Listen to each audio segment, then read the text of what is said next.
നേർവീതി പ്രഭാഷണ പരമ്പരയിലേക്ക് ഏവർക്കും സ്വാഗതം. സുവിശേഷകൻ കുഞ്ഞുമോൻ തോട്ടപ്പള്ളി ഇപ്പോൾ നിങ്ങളുമായി ദൈവവചനം പങ്കുവെക്കുന്നു. ശ്രദ്ധിച്ചാലും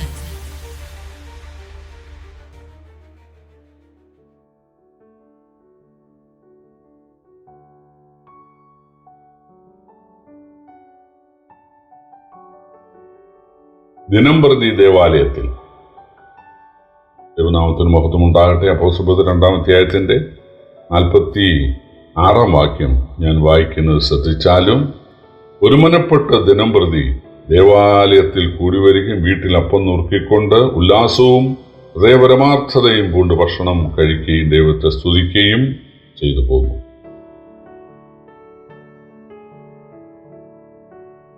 അപ്പോൾ 3000 ആളുകളാണ് സ്നാനപ്പെട്ട് കൂട്ടായ്മയിൽ വന്നത്. അവര് യെരുശലേം ദേവാലയത്തിലെ കർമ്മകൂദാശകൾക്കൊന്നും പിന്നെ പോയില്ല. അതൊക്കെ നിഴലാണ് എന്നവർക്ക് മനസ്സിലായി. മാത്രവുമല്ല, ആ ദേവാലയത്തിൽ വസിച്ചിരുന്ന ദൈവമാണ് മനുഷ്യനായി വന്ന യേശു എന്നവർക്ക് മനസ്സിലായി. യേശുവിൻ്റെ ശരീരമാണ് ദേവാലയം എന്നവർക്ക് മനസ്സിലായി. യേശു പറഞ്ഞതുപോലെ, നിങ്ങൾ ഈ ആലയം പൊളിക്കുക, 3 നാൾ കൊണ്ട് ഞാൻ പണിയും എന്ന് പറഞ്ഞത് നിറവേറിയ കാര്യം അവർക്ക് മനസ്സിലായി. അതിനടുത്ത് ആ തുറന്ന കല്ലറയും ഉണ്ടായിരുന്നു. പക്ഷേ ഈ സ്നാനപ്പെട്ട ആളുകൾ അവർക്ക് ഒരുമിച്ച് കൂടുവാൻ ഒരു ആലയമൊന്നും അവർ പണിയാൻ അപ്പോസ്തലന്മാർ തയ്യാറായില്ല. എന്തിന്? യേശു തച്ചനായിരുന്നു എന്ന് നമുക്കറിയാമല്ലോ. യേശു ഒരിക്കലും ഞാൻ തച്ചനാണ്, അതുകൊണ്ട് നമുക്ക് ഒരു പള്ളി പണിയാം, സഭാവുകൾ പണിയാം എന്ന് പറഞ്ഞ് 3000, 5000 അല്ലെ അതിലേറെ ആളുകളൊക്കെ വരാറുണ്ടല്ലോ. എന്നാൽ അവർക്ക് വേണ്ടി ഒരു പള്ളി പണിയാം. യെരുശലേമിൽ ഒരെണ്ണം, അല്ലെങ്കിൽ ശമരിയയിൽ ഒരെണ്ണം, ഗലീലയിൽ ഒരെണ്ണം. നോ, തച്ചനായ യേശു ഒരു പള്ളി പണിതില്ല. കാരണം പള്ളിയല്ല വലിയത്, അല്ലെങ്കിൽ സഭാഹോളല്ല വലിയത്, മനുഷ്യരാണ് വലിയത്. മനുഷ്യരിലാണ് ദൈവം വസിക്കുന്നത്. അവർ കൂടുന്ന സ്ഥലത്ത് കർത്താവിൻ്റെ സാന്നിധ്യം ഉണ്ട്. അതുകൊണ്ട് യേശു ഒരു പള്ളി പണിയാൻ തയ്യാറായില്ല. അപ്പോസ്തലന്മാരും 3000 പേര് മുന്നോട്ട് വന്നു, 5000 പേര് മുന്നോട്ട് വന്നു. എന്നാൽ നമുക്ക് യെരുശലേം ദേവാലയത്തിന് കിടപിടിക്കുന്ന ഒരു പള്ളി പണിയാം, അല്ലെങ്കിൽ നമുക്ക് ചെറിയ കുറെ പള്ളികൾ ഇവിടെ പണിയാം. യഹൂദന്മാർക്ക് യെരുശലേം ദേവാലയം കൂടാതെ സിനഗോഗുകൾ, പള്ളികളുണ്ടായിരുന്നു. പക്ഷേ അപ്പോസ്തലന്മാർ അതിന് തയ്യാറായില്ല.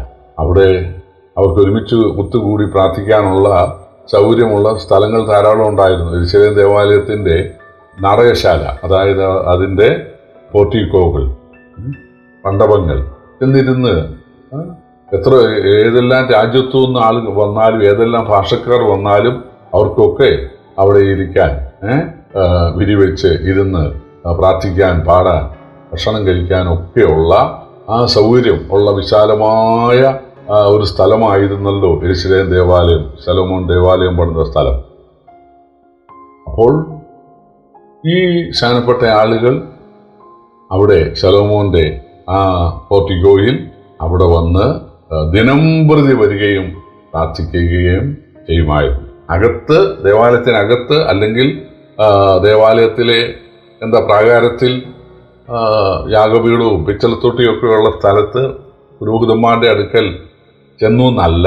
അതിൻ്റെയൊക്കെ വെളിയിൽ ജാതികളുടെ പ്രാകാരവും സ്ത്രീകളുടെ പ്രാകാരവും ഒക്കെയുള്ള ആ ദേവാലയത്തിൻ്റെ ആ കിഴക്കേ വാതിലിൻ്റെ ആ ഭാഗത്താണ് ഇവർ ഒരുമിച്ച് ദിനംപ്രതി കൂടി വന്നിരുന്നത് എന്ന് വായിക്കുന്നു. അവർ താമസിക്കുന്ന കാര്യം കഴിഞ്ഞ ദിവസം നമ്മൾ ചിന്തിച്ചു. യെരുശലേമിലെ വിശ്വാസികളുടെ വീടുകളിലാണ് ഇവർ താമസിക്കുന്നത്. അവിടെ അവർക്ക് അക്കോമഡേഷൻ ഓരോ വീടിൻ്റെ സൗകര്യം അനുസരിച്ച് 10 പേരോ 20 പേരോ അല്ലെങ്കിൽ 30 പേരോ ഒക്കെ അവരുടെ വീടുകളിൽ താമസിക്കത്തക്കവണ്ണം സൗകര്യം കൊടുത്ത് രാത്രികാലങ്ങളിൽ അവരോട് താമസിക്കും. പിന്നെ അവർ രാവിലെ സമയങ്ങളിൽ, രാവിലെ മുതൽ വൈകുന്നേരം വരെ ഈ ദേവാലയത്തിൽ പ്രാർത്ഥിക്കുവാൻ വരും. അപ്പോസ്തലന്മാർ അവർക്ക് വചനവും പറഞ്ഞു കൊടുക്കും.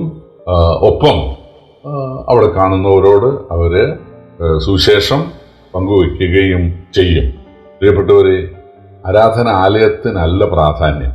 പല ആളുകളും ആദ്യം സുവിശേഷം അറിയിക്കാനൊക്കെ വീടുകളിലൊക്കെ ചെല്ലുമ്പോൾ ചോദിക്കും, നിങ്ങൾക്ക് സഭാഹോളുണ്ടോ? രണ്ടാമത്, നിങ്ങൾക്ക് സെമിത്തേരി ഉണ്ടോ? ഇതാണ് ചോദ്യം. പ്രിയപ്പെട്ടവരെ, സഭാ ഹാള് നല്ലതാണ്, സെമിത്തേരി അത് നല്ലതാണ്.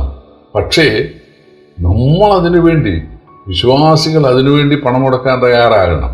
കർത്താവ് തൻ്റെ ക്ലിയറി ചോര ചിന്തി നമുക്ക് വേണ്ടി രക്ഷാമാർഗം ഒരുക്കി. ആ കർത്താവിനുള്ള സ്നേഹം നിമിത്തം സമ്പത്തുള്ള ആളുകൾ എന്ത് ചെയ്യണം?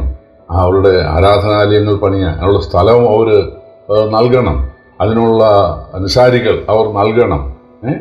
ദാവീദ് രാജാവ് യെരൂശലേം ദേവാലയം പണിയാൻ വേണ്ട വസ്തുവകളെല്ലാം സംഘടിപ്പിച്ചു. പൊന്നും വെള്ളിയും താമ്രവും ഇരുമ്പും എന്ന് വേണ്ട സർവമരവും പിന്നെ ദേവദാരുവും എല്ലാം സംഘടിപ്പിച്ചു. ശലോമോൻ രാജാവ് അത് പണിതു. അപ്പോൾ തീർച്ചയായിട്ടും യേശുവിനെ കൈക്കൊള്ളുന്ന ആളുകൾ ആരാധന സ്ഥലം ആരെങ്കിലും ഉണ്ടാക്കി തരികയാണെങ്കിൽ ആരാധിക്കാം, സെമിത്തേരി ആരെങ്കിലും ഉണ്ടാക്കി തരികയാണെങ്കിൽ ചാകാം. അങ്ങനെയല്ല ചിന്തിക്കേണ്ടത്. എൻ്റെ കർത്താവിനെ ആരാധിക്കുവാൻ ഒരു ആലയം വേണം, എനിക്കതിനൊരു ചെലവ് വേണം. ദാവീദ് പറഞ്ഞു, ചെലവ് കൂടാതെ ഒരു യാഗം ഞാൻ കഴിക്കുകയില്ല. ഫ്രീ ആയിട്ട് തൻ്റെ ഭാര്യയെ അടക്കാം എന്ന് സെമിത്തേരിയുടെ കാര്യം ഫ്രീ ആയിട്ട് ദാവീദ് അബ്രഹാം പറഞ്ഞു, ഫ്രീ ആയിട്ടൊരിക്കലും എൻ്റെ സുഖദുഃഖങ്ങളിൽ എൻ്റെ പങ്കാളിയായ എൻ്റെ ഭാര്യയ്ക്ക് എൻ്റെ ചെലവിൽ വേണം, അതിന് എനിക്കൊരു ചെലവ് വേണം എന്നാണ് അബ്രഹാം പറഞ്ഞത്. അപ്പോൾ ആരാധന ആലയത്തിൻ്റെ കാര്യത്തിലും അല്ലെങ്കിൽ യാഗപീഠത്തിൻ്റെ കാര്യത്തിലും സെമിത്തേരിയുടെ കാര്യത്തിലും ഭക്തന്മാർ പറഞ്ഞത് അതിന് എനിക്കൊരു ചെലവ് വേണം എന്നാണ്. പ്രിയപ്പെട്ടവരെ, മറ്റുള്ള ആളുകൾ ചെലവ് ചെയ്ത് എനിക്ക് ആരാധന സൗകര്യം തരട്ടെ എന്ന് ചിന്തിക്കരുത്. ചില ആളുകൾ ഇങ്ങനെ പിന്നെ തുങ്കമായ അല്ലെങ്കിൽ ബ്രഹ്മാണ്ഡമായ കെട്ടിടങ്ങളിലേക്കാണ്, അത് വലിയ അഭിമാനമാണ്. ഞാൻ ഇന്ന സ്ഥലത്തെ ആളാണ് എന്ന് അതിൽ പ്രശംസിക്കുകയാണ്. പ്രിയപ്പെട്ടവരെ, അതിനകത്ത് വലിയ കാര്യമില്ല. ഏത് കെട്ടിടത്തിലാണ് കൂടുന്നതെന്നുള്ളത് കാര്യമില്ല, ഏത് സെമിത്തേരിയിലാണ് അടക്കപ്പെട്ടതെന്നുള്ളതും വലിയ കാര്യമല്ല. മറിച്ച് നമ്മൾ എങ്ങനെ കർത്താവിനെ സ്നേഹിക്കുന്നു എന്നുള്ളതാണ് നമുക്ക് കിട്ടുക എന്നുള്ളതല്ല, കൊടുക്കുക എന്നുള്ളതാണ് ദൈവത്തിൻ്റെ സ്വഭാവം. അതാണ് നമ്മുടെ മുദ്രാവാക്യമായിരിക്കേണ്ടത്. പിന്നെ കർത്താവ് പറഞ്ഞല്ലോ, വാങ്ങുന്നതിനേക്കാൾ കൊടുക്കുന്നത് ഭാഗ്യം എന്ന് കർത്താവ് പറഞ്ഞല്ലോ. അതുകൊണ്ട് ആത്മീയ കാര്യത്തിൽ നമ്മുടെ കുട്ടികളുടെ വിദ്യാഭ്യാസത്തിന് എന്തുമാത്രം പൈസ നമ്മൾ മുടക്കുന്നു, നമ്മുടെ വാഹനത്തിന് എന്തുമാത്രം പൈസ നമ്മൾ മുടക്കുന്നു, നമ്മുടെ ഭക്ഷണത്തിന് എന്തുമാത്രം പൈസ നമ്മൾ മുടക്കുന്നു, അതുപോലെ ആത്മീയ കാര്യത്തിന് അതിനേക്കാൾ മുടക്കാനുള്ള ഒരു മനസ്സ് നമുക്ക് വേണം. ഞാൻ പറയുന്നത് ദൈവദാസന്മാര് ഞങ്ങൾക്കിതാ എന്ന് പറഞ്ഞ് കുത്തിപ്പിഴിയണം എന്നല്ല പറയുന്നത്. മറിച്ച് നമുക്ക് ഓരോരുത്തർക്കും ആത്മീയ കാര്യത്തിന് വേണ്ടി എനിക്കൊരു മുടക്ക് വേണം, എൻ്റെ മുടക്കിൽ വേണം ആരാധന എന്നൊരു അഭിമാനബോധം നമുക്കെല്ലാവർക്കും ഉണ്ടാകേണ്ടത് ആവശ്യമാണ്. ഇവിടെ യെരൂശലേമിൽ മുന്നോട്ട് വന്ന ധനികരായ ആളുകൾ യെരൂശലേമിൽ ഒരു കെട്ടിടം പണിയാം എന്നല്ല ചിന്തിച്ചത്. കാരണം ഏറെ താമസിയാതെ അവരോടൊന്ന് ഓടേണ്ടതായിട്ട് വന്നു. അബ്രഹാം കൂടാരങ്ങളിലാണ് പാർത്തത്. കാരണം എപ്പോഴാണ് ഇവിടുന്ന് പോകാൻ ദൈവം പറയുന്നതെന്ന് അറിഞ്ഞുകൂടല്ലോ, അതാണ്. അപ്പോൾ ഇവിടെ അവരൊരു ആരാധനാലയം പണിയാതെ ഇരുന്നത് തീർച്ചയായിട്ടും ആരാധനാലയത്തിനല്ല പ്രാധാന്യം, ഒരുമിച്ച് കൂടലിലാണ്. ഇപ്പോൾ അതിനുള്ള സാവകാശം ഈ ശലോമോന്റെ മണ്ഡപത്തിൽ ഏത് രാജ്യത്തുനിന്ന് വരുന്ന ആളുകൾക്കും അവിടെ ആ ദേവാലയത്തിൻ്റെ പിന്നെ മണ്ഡപങ്ങളിൽ ഇരിക്കാനുള്ള, ആ തിണ്ണയിൽ ഇരിക്കാനുള്ള എല്ലാ സൗകര്യവും ഉണ്ട്. അത്ര വിസ്തൃതമാണ്. അതുകൊണ്ടാണ് അവരങ്ങനെ ദിനം പ്രതി കൂടി വരുവാൻ ഇടയായത്.